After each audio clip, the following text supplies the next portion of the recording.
My name is Chris Fasano, and I'm the chair of the new School of Engineering, Science, and Innovation.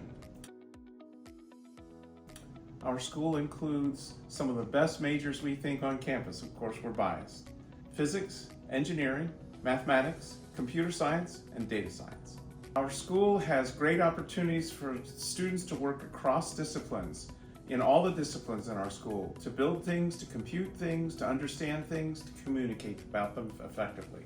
That communication is a big deal in our school. I am Professor Shahid Kadir. I am engineering professor at Monmouth. I teach engineering courses, and what I want to talk about, the engineering students gets to know the design projects from their very first year.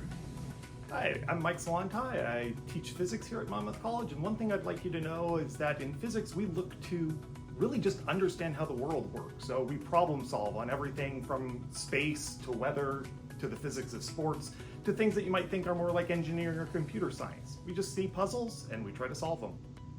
Hi, I'm Logan Mayfield. I'm a computer scientist here at Monmouth College. I teach in computer science and do a little data science and math on the side. I'm going to talk to you about all three of those majors here at Monmouth College.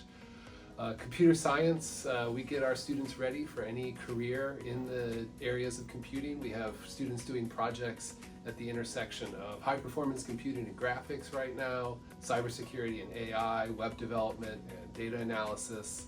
And all that data analysis and AI is a great pairing with our data science program, where students can work within the CS program to go deep into AI and coding work with data, or they can partner up with faculty in other departments to help discover large bodies in space and do data science in the discipline where they're interested.